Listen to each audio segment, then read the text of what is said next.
Hey y'all, Saves Untitled here.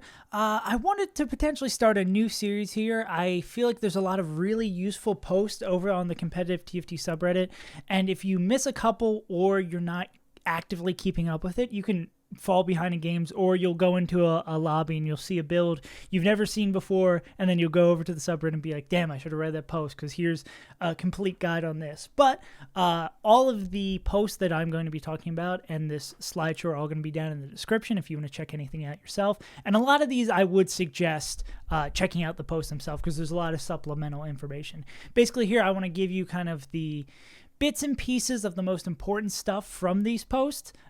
One, so you can go and check it out yourself, or two, to give you like a brief insight to what's going on over the competitiveTFT subreddit. It's a really great resource for playing competitiveTFT, and if you're trying to grind more, it's a great place to, even if you're not getting the direct value of the individual post from there, or you're not posting yourself, it's really good to be over there and be reading things because it'll open your mind to potential lines of thought that you're not, might not be introduced to, especially if you're someone like me who doesn't watch a lot of TFT streams, but plays a lot of games, so you kind of get locked into your own mentality. Anyways, first one I wanted to highlight is this post, I believe it was only a few days ago, about this new Chinese Jax Tech. So you've probably been seeing, if you've been on the ladder, the rise of Mosher Jax. I guess it would be more considered Mosher Jax. And this post is kind of a companion to that rise of Mosher Jax, of saying that over in China, and this guide, I believe the poster is taking the post from somewhere else and translating it. Again, the post, once you check on the slide, or when you check out the PowerPoint down in the description, you can click on this and you can go over to the post. But it's translating a post that is a slight variation on it. Instead of, you can see here, the prioritization is on getting 5 EDM over 3 Jax. It wants 3 combat augments, which is part of the broccoli formula, which we're going to talk about a little bit later, which is another post that was on the subreddit. And instead of being directly focused on the Jax and being a level 6 reroll comp, this is a level 7 reroll comp instead, to kind of touch on the brief ideas of the post. It also mentions 2 things if you haven't been keeping up with the subreddit or Leduc, his YouTube content. Oh my god, you are missing out, not only from an entertainment standpoint, but from just like little niche things that you'd never think of for TFT if you're not watching their channel. But 2 of the things that it specifically mentions from that is the new Lux positioning tech, where instead of putting her on the very back line, you put her 1 step up so she can, when she uses the sample Jax attack, so she can jump into and hit their backliners, which is incredibly useful for winning some fights. A lot of people have caught on to that through just the popularity of the Jax build, so there's a little bit of a positioning game going on there, so that is something to be wary of, both if you're playing the build or not playing the build, just something to be wary of that new positioning tech. As well as this post specifically mentions another Leduc video, or another tech that was popularized by Leduc video, where I want to say I'm getting this right, but I definitely check his video to clarify. Whereas you are more likely, you're going to see, so say you get Mosher Headliner Jax, you buy it, you sell it, then next time you see Jax in the pool, it should be EDM, like it swaps it over. And there's a lot more complex and specific details with that that are explained much better than I ever could in Leduc's video.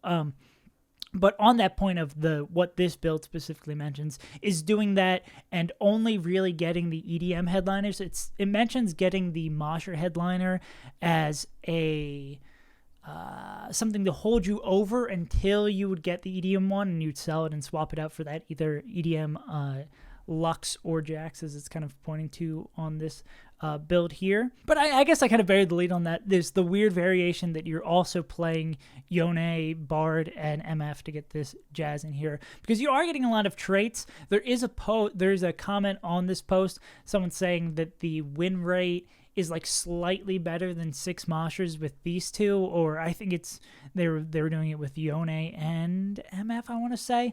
But there's also another counter to that post in there being like it's a survivorship bias, where if you get to the point where you're able to play these units that are kind of +1s, because your core is always going to be the EDM units and 1 Mosher, and then kind of go from there. Anyway, again, why I was saying that you should check out the posts themselves, because the discussions sometimes are often as valuable as the contents of the posts themselves. But my comments on it would really be Jax is strong. I don't know if I'd 100% agree with swapping out your headliner if you see the other one. I guess, again, as with all things in TFT, it depends. But I would honestly say if you hit that proper Jax headliner, you could just, especially if you're uncontested, just go down the Masher path as well. And that's kind of what I'm pointing on in that second point, where having another variation of a good comp to play in case, say, two people are rerolling Jax, they don't have a lot of Luxes, you hit the Lux headliner and already have some Luxes, you can pivot over to this kind of new tech. But I'm not wholeheartedly convinced by it because, again, Jax is strong, so Jax is fairly contested. Zed and Yone both can be hard to find if someone is playing crowd divers, and that could really ruin you. Jazz is here nor there if someone hits Thatch Jazz Baby or gets a good Jazz start, or is playing towards a super late game where they would use these two units. They can be contested as well. And with the pool and bag size changes, it can be pretty difficult to get some of these units. So, summary of it, it's good to know that this is a tech you can play, but because of how heavily some of these units can be contested, especially if someone is trying the same build as you, it's more good to have in mind, good to know that someone might be playing this to watch out for this specific tech, but I don't think it's like the next changing the meta kind of build, even though Jax is very good. That'll bring us over to another post by this user, which I believe is also a translated post, and it talks about this broccoli formula that has been floating around, and is named after one of the players who ran a sort of mindset. I don't know if the original post translated is by Broccoli themselves. Again, it goes a little bit more in depth to the post, but the basic formula is stage 2, you can collect pairs in those first stage 1 rounds, and if you have a good headliner plus a board that is strong with it, you can try the win streak. If not, you want to try the full lose streak, and making sure you're full doing that is incredibly important because, as the last point goes, you can go fast 8, roll for 2 costs, 2-star 4 costs, and if you have less gold than other people, / because of your econ have to wait a little bit longer to get that, you're going to get screwed and you're going to miss out on either a good 4-cost carry or any of the good 4-cost frontliners. And that sort of seems like the meta of how the game is working right now, just kind of the general sense of what the game is like now, and I'll kind of talk a little bit of that at the end after we go through all these posts that I want to talk about. Yeah, and they highlight KDA and super fans, of course, as strong openers, as well as, they don't specifically mention it, but there's a lot of strong 1-cost headliners. Annie kind of comes to mind. Jinx with the right build could also work, but especially they mentioned when you have this weak opener, you don't want to have a 1-cost headliner, and you want to be looking for one of those two strong 2-cost headliners that would work with your board and kind of pivot out through that way. Because if you continue lose streaking beyond that point, you are going to lose a lot of health, and that is kind of the other resource you have to keep in mind when you're going fast 8 and trying to roll for those 2-star 4 costs. So I guess we touched on 1 and 3. Let's go back and touch on 2, which is playing 3 combat augments, which makes a lot of sense given the stage 1, the stage 2, and I guess the later stage strategy, where for both of those, for the fast 8 to be effective, you need to have a lot of money, and making sure you're full streaking through stage 2, whether it be win streaking or loss streaking, is what is going to matter the most. And it also specifically mentions Heartsteel as something to kind of help with that streak. And again, we're going to talk about Heartsteel as well a little bit later with some upcoming changes that are on the PBE about it. But Heartsteel is in a really good spot for not really usually being something where you just kind of full go down Heartsteel and play Heartsteel the entire game, but it's something you kind of stop in, take a visit, get a little bit more econ by playing it and going through. And you might go and have the initial response that some people had of being like, oh yeah, this is kind of obvious. But when you formalize, when you put it down like this, it makes it a little bit easier to follow and conceptualize, especially in a game like TFT, where there are so many decisions, so many things that change from game to game. If you can have a rough idea of what you're going to want to be doing and then work at it from there, I think that's super, super helpful to have. But yeah, I don't think I have any major points on the broccoli formula besides I think it's a really good idea. And when I retrospectively take this formula and apply it on the games I've done well and the games I've done poorly, it does seem like a lot of the games I've performed really well, I'm either doing the broccoli formula or high rolling, which does kind of seem why I can understand why people are a little frustrated with the set and with this meta, because it relies a lot on you not quite winning the 4-cost lottery, but econ in the early game and what you hit there really matters. And I feel like that can be frustrating for some players where it's not directly apparent that the thing that is losing you the game is your econ in the early game. But you'll get to level 8 and you'll get there later than other players and all the 4-costs will be gone, or you will roll for specifically 1 or 2 4-costs because of the path you've put yourself in and lose because of that.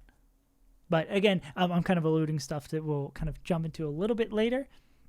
And where do we head next to? Oh yeah, something about that, the bag size changes we've been talking about, and then talking about specific headliners, which is something we will talk about with the post after this, I believe. I think I remember. Okay, I think it's the Heartsteel post after this, and then the last kind of pair of ones I want to look at after this. But this is a classic competitive TFT subreddit post, because Montix HD, who I believe is also the next post, who seems to be a great poster and contributor to the subreddit, does a lot of math and goes into pretty deep detail about why the math behind it says that rolling for a specific headliner isn't great.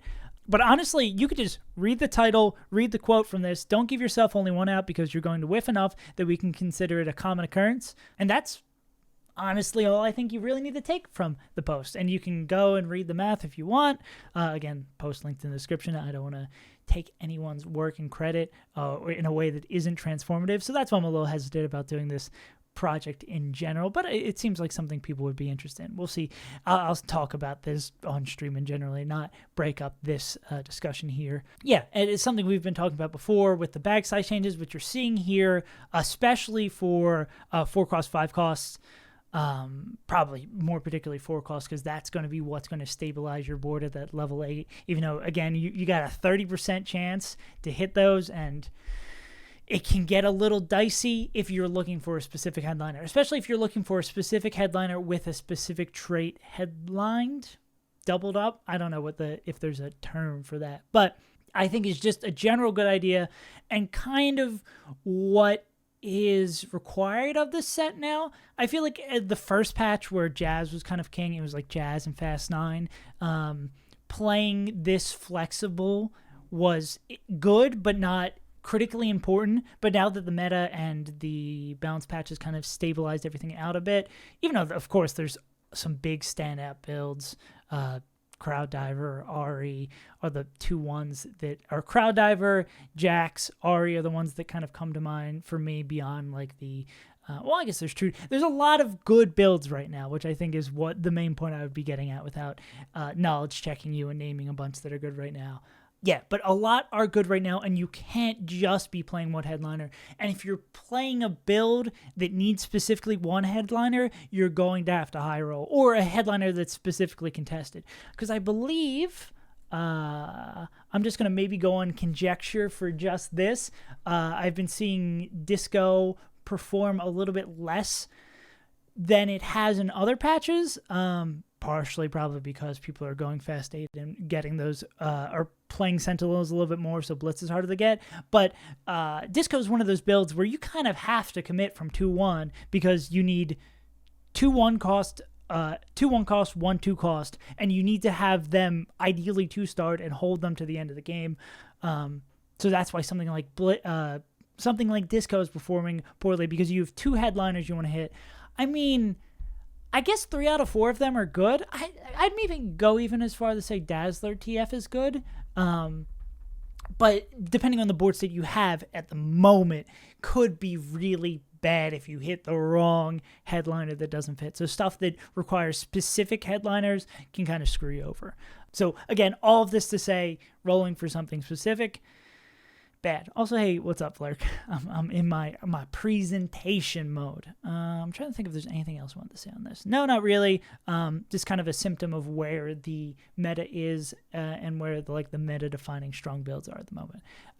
And again, moving on to the second post by Monix, and something that has a very strong possibility to change this kind of tempo, pace, speed of the meta is the upcoming changes, the Heartsteel, that are expected to ship with the next patch. So this is more a post that kind of talks about something coming soon, but just keep in mind in your head what's going on. The video for this is linked on here where Mort's talking about it, because it's live on PB if you want to go test it out yourself. But Mort talking about why they made this change and what the change is specifically, and the numbers have probably changed since the video, but basic idea, first cash out, still the same, units still the same, but after that, it's sort of like Underground, where you can choose to cash out and take what you would make there, or you can continue on to this hardcore mode where if you continue to lose, oh, did I double the hearts? But oh yeah, I did right. If you continue to lose, you're going to gain a lot more hearts, but if you win, you lose a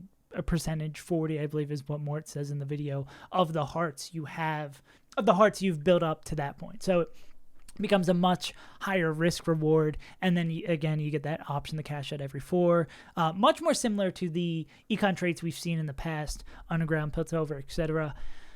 It is concerning because if it's good, if it's really good, it has the potential to be as necessary as something like, I forget which set it was, where Yordle opener was all but required for the free unit and therefore free gold it would give you. And I think Heartsteel currently is in a really good place where maybe like full vertical Heartsteel could be a little bit stronger. I wouldn't hate if they switched it back to, I believe in PB for a point it was 3.579, and I think it's 3.5710 now, making the chase trade a little bit easier to hit, because going just full Heartsteel, unless you just like hit the Omega Nuts, which I guess is sort of what they're trying to make Prismatic this set, and I guess hitting Prismatic for a chase trait should be hitting the Omega Nuts. It doesn't feel like 7 is good to play unless you, again, hit everything perfect, yada, yada, yada. So I think Heartsteel's in a pretty good place beyond that right now. It could maybe serve to do a little bit of buffs. And this change does concern me a little bit that it is going to be too strong, and I don't think this change would make it so much to the point where everyone has to play it on 2-1 like Yordle was.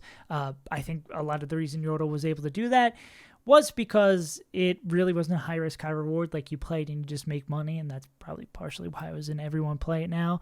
But I think this might... I'm trying to think if I'm super concerned for this warping the meta. I feel like it'll just kind of serve a similar role that Piltover, Underground, etc., Fortune, etc., have served, which I don't think is an incredibly bad thing. I mean, it'll have more people in your lobbies going out 8th without cashing out, which might be great, at least for your placements. But I'm hesitant, partially because the fact I think Heartsteel's in a really good place right now where you can dip into it, but you don't have to have it to keep up econ-wise. So we'll see, but just, again, another thing that keep in mind and you can check out if you want to be a PB gamer. Next up, the post I think caps everything off really nicely here, and I've been alluding to this entire discussion of recap, is Sentinel Ahri and the 2 guides that have come out first for it. Kendall's guide, which came out a little bit earlier, I believe about a week ago at the time of this recording, popularized the build. Not that I don't think Ahri was incredibly unpopular after blue buff finally got fixed, but this guide definitely made it a lot more accessible and gave a better game plan for what exactly you should do to play the build. Why this build is so popular, very contested if you've played any games lately, and is still performing so well despite that contention, is because of how flexible it is. Basically and they go into details with this, as always, in the post. I think if you haven't heard about this build or are interested in trying to play this build, if the second poster even has been just like hard forcing it, definitely read both posts, I say, because they both go into detail of specific situations and what things you want to be looking out for to gain and avoid with it. But I think one of the biggest points of why it's so good and that they point out on both posts, is that it's very flexible headliner-wise. As long as you make it to 8, sort of like using the broccoli method, with enough gold, I believe 40 gold, is Evil Briss. People's usernames are never easy to pronounce. Why can't you all just be Save as Untitled? Actually, people say Save as Untilted all the time, so I can't even say that. But it really is getting to that level 8 with enough gold, either getting there early or getting there rich enough so you can hit something. But because this build has a lot of flexibility of, I believe, like Blitz, Echo, Mord, Ahri, and maybe even say Sona headliners are all ones you can play. Not Sona. Of course, if you got to the point where you could play Sona headliner, you played Lulu headliner. I guess Lulu headliner is like a last-ditch effort to play. But because all of those are viable-ish, you're in a good spot on that roll down. You're more likely to hit. Even though still, I mean, that is the nature of TFT. You can set yourself up perfectly. You can play everything the proper way, and you can miss on your roll down. Or someone could get there before you and hit the units you want, and you're kind of screwed.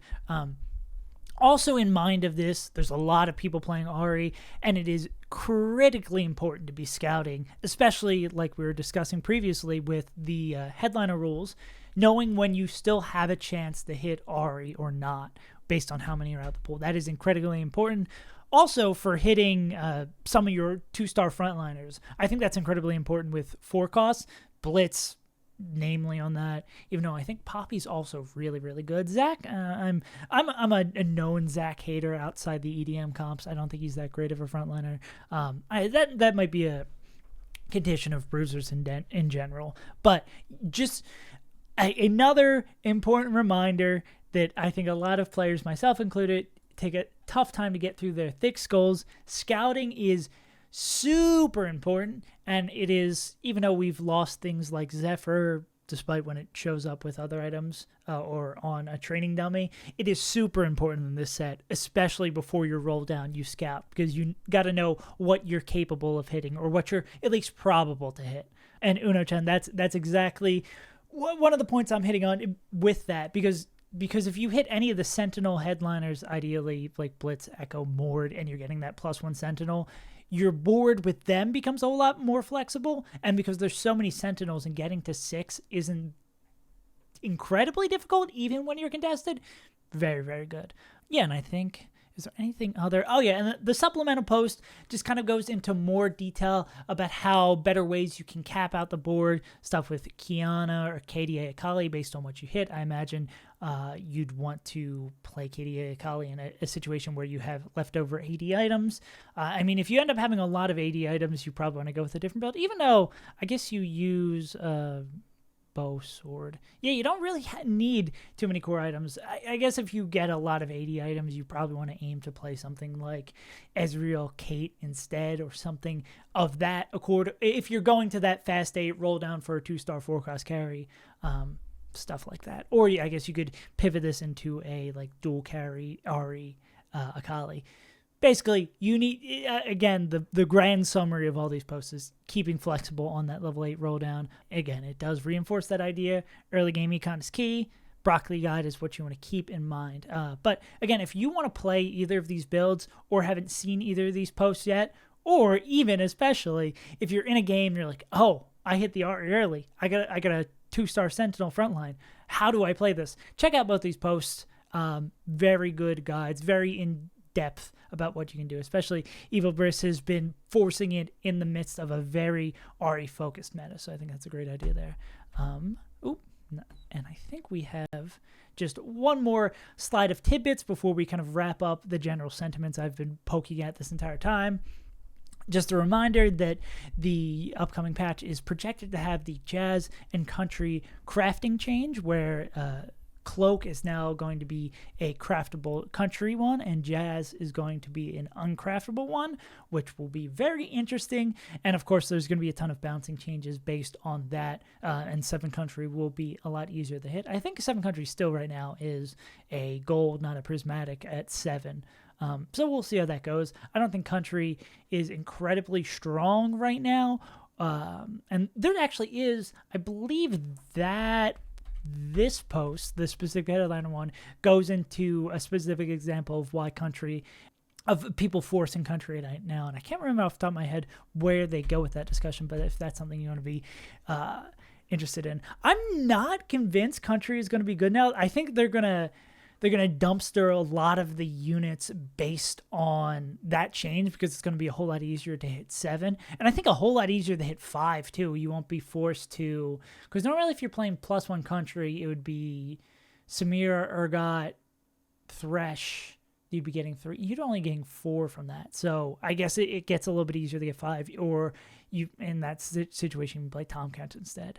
And I guess getting 2 would stop you from having to play Katarina in that spot, because a lot of the times to get 7 country, it is a little icky to play Katarina because she really doesn't fit great into a build with the other units. Another post that was interesting, there's a player over on the VN server who went on a 20-game win streak.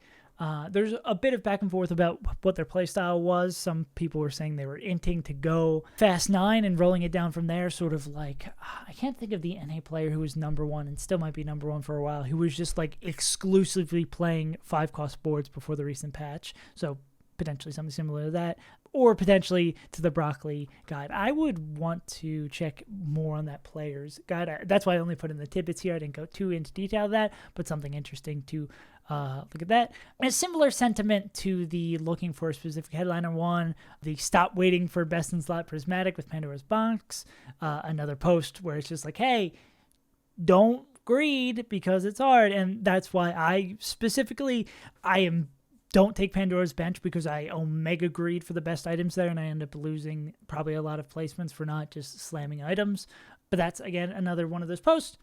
Interesting to have a discussion. Setsugo, I believe you're 100% right, Kino. It was Setsugo who was just like spamming Ziggs, Sona, Jazz, 5-cost, just all throughout the early set.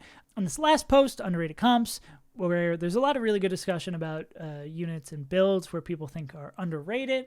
I believe they talk about like Lulu reroll in there, stuff like that. All this jazz. Nara headliner. Jinx with the Shiv augment. Interesting. Vex 3 Amumu. Agree on that. But yeah, a lot of interesting discussions there. As a reminder, I'll go back to this. As a reminder, I'm going to be putting in the YouTube version of this, and after in Twitch chat, once I'm done, I'll put the link to the spread or to the PowerPoint in there. All these posts are linked in there, and if you see anything that is not referenced or you need any help, just shoot me a message on YouTube, or I guess it's just YouTube. Anyways, summary of the last week of the Reddit recap here on the competitive TFT subreddit. Early game econ, very important. Flexibility has always been important in TFT as well. Early game econ has been important, but it is super, super, super important, and that is a lot because of the bag changes and the limited options you have for 4-cost carries and headliners. Everyone's fighting for the same couple of units, unless you're playing with the reroll comps, which are hit or miss, really. Well, either you're going to be omega contested or you need to hit it early because you're not going to stabilize, because once those people get to level 8 and they have those 2-star 4-costs, you're going to start losing. Like, even the best, most capped out punk board is going to start losing to 6 Sentinel 2-star Ahri eventually. Like, the 1-star reroll comps, even Jax, I think, starts to fall off a little bit, but hitting Jax 3-star, depending on where you hit in the game, should stabilize you enough.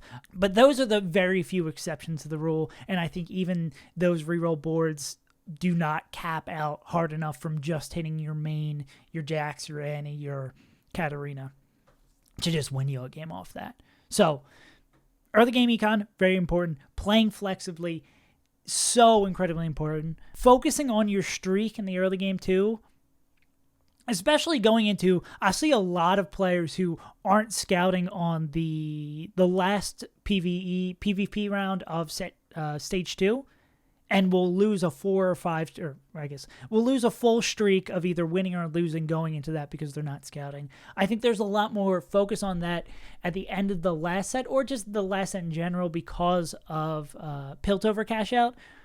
So people playing Piltover are more aggressively scouting that to continue their streak. So you'll see, of course, even more of that with the Heartsteel changes and people aggressively trying to defend their lose streak. But scouting, so important. I will be guilty of this. I'm going to play games after this. I'm going to be guilty of not scouting enough. But you need to scout aggressively in this set. Bag size changes. I can't state this enough. Hopefully, if I do another recap, it won't be just me saying this over and over again. Maybe the meta will have changed significantly. But yeah, I think that is all I really wanted to say for this recap. I'll post that link in the chat, and I want to thank you, anyone, for tuning in or who are watching this over on YouTube. I just thought this would be a fun idea. There's a lot of stuff that is important on the competitive TFT subreddit, and a lot of it feels like required reading, so I thought I'd give a little insight into some of the posts of the last week or so that I think are really important for people to check out and to point them in that direction, or to let you know about the competitive TFT subreddit, because it is incredibly useful. I'm not much of a poster, but if you're a poster, there's a lot of people responding back and forth, even to just general questions, people asking questions about how do you know when to roll down or how to fit this specific unit into a build. People are very helpful over there. But yeah, I've been Saved Untitled. I hope you enjoyed this little recap, and for YouTube viewers, I'll see you guys next time.